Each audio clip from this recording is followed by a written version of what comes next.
accumulates the perfect example of how this city has repositioned itself into a melting pot of international cultures is a ruthlessly hip Maboneng precinct right in the middle of Johannesburg. It's the hippest neighbourhood in downtown Johannesburg. Maboneng, which means place of light in Sotho, has rapidly evolved from a derelict industrial area into the city's vibrant and racially mixed cultural hub. Here, you find a burst of vibrant locals and tourists interacting in a space laced with all sorts of restaurants, food stalls, cutting-edge apartments, hotels and clothing stores. It's been described as where Joburg trendsetters play and work.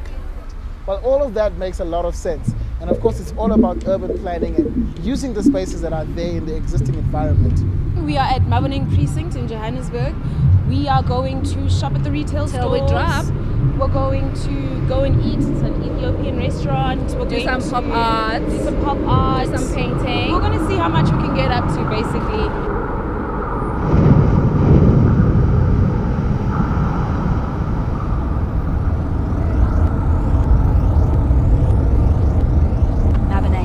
Wealthy day trippers from Johannesburg's northern suburbs who come to eat brunch at the Sunday market or catch a film at the Bioscope cinema. It also lures single youngsters who can rent a studio apartment here for as little as $300 a month. So we've been telling you that you can live and work as well as play in the Maboneng precinct. I want you to talk to me from the point of view of the end user, the tenant, the person that decides, okay, I'm going to live in the city, live, work and play and so on. Is it still an expensive investment for the end user? I'm talking rentals, I'm talking to buy property and so on. Yeah. So I'm also a tenant in the precinct, so I can give you a good answer.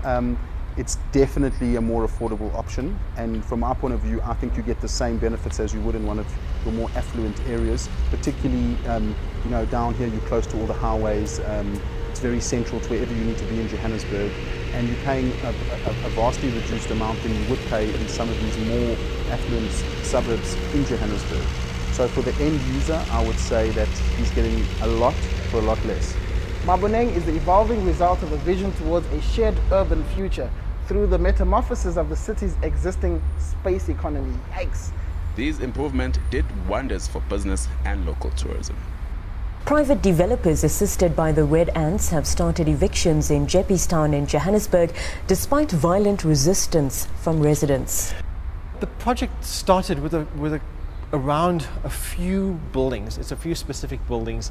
It became so successful that the consequence or the impact of it went beyond itself. So it started to infiltrate into the streets, and there were tons of people all over the place, and that thing needed to be considered.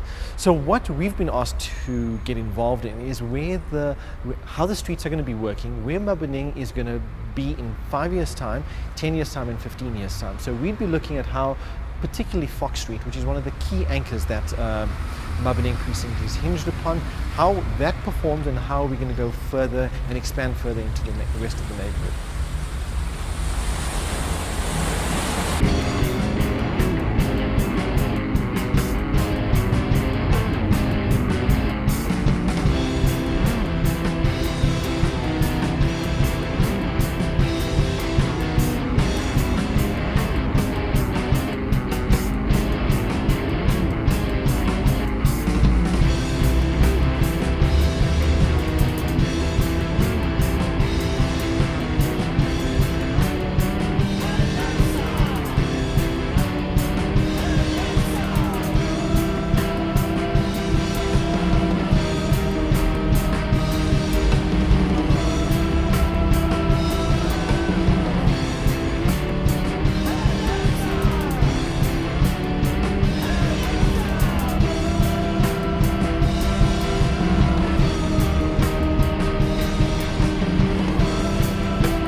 You know, people, when they first came to the Bioscope, they wanted to come, but they didn't know where it was.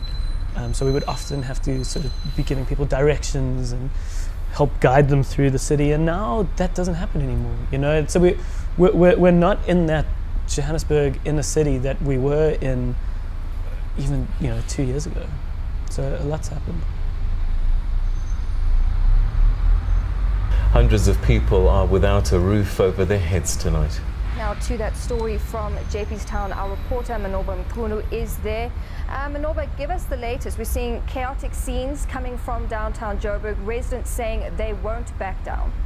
Now, we do understand, Natasha, that this is a protest that started last night, well over 10 p.m. last night, when these residents received eviction notices from a company, a private developer that that is called ECG Properties. Now, what they are claiming is that these eviction notices are giving them 30 days to vacate the premises here. They're talking about over 30 odd buildings here where many people have built their residence there. So they are saying that they've been asked to vacate these premises.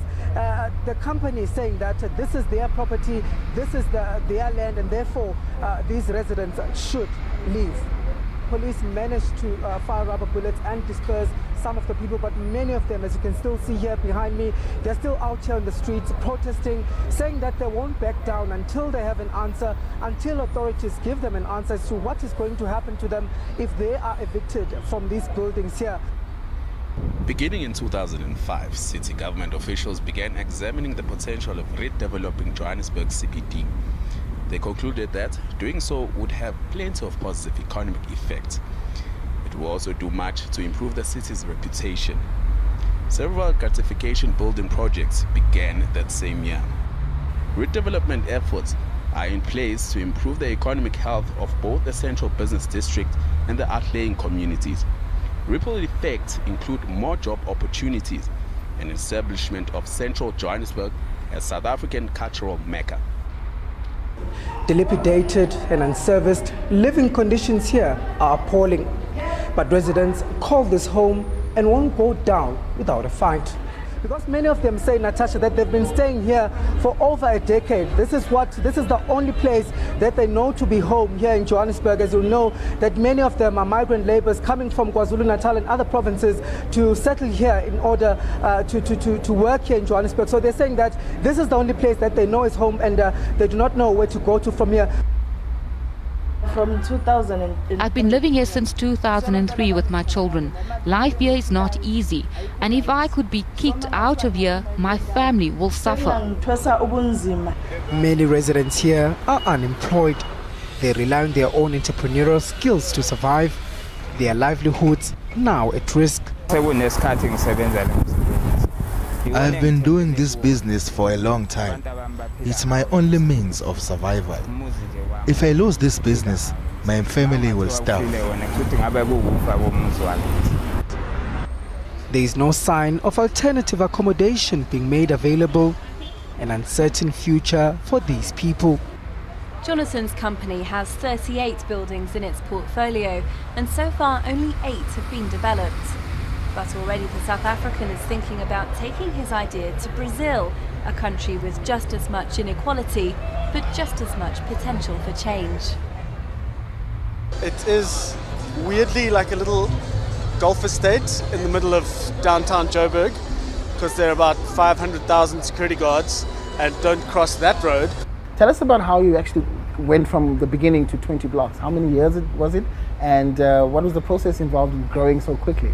I mean, it's been 4 years, so it's been from early 2009 to now. And it's been a very organic process. It went from one and then it went into a residential offering. So Main Street Life was about giving a residential offering, then lifestyle offerings. And I think, the response has allowed us to grow so much.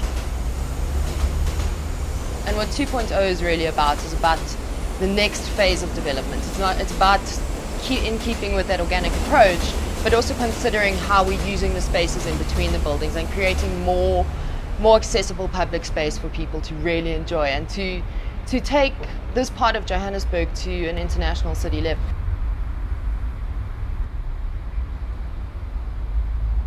Maboneng Precinct has denied involvement in the evictions. Our company, Perpetuity, or any developments in the Maboneng Precinct have nothing to do with any evictions that have happened in the Johannesburg CBD. We are completely not connected to any building evictions.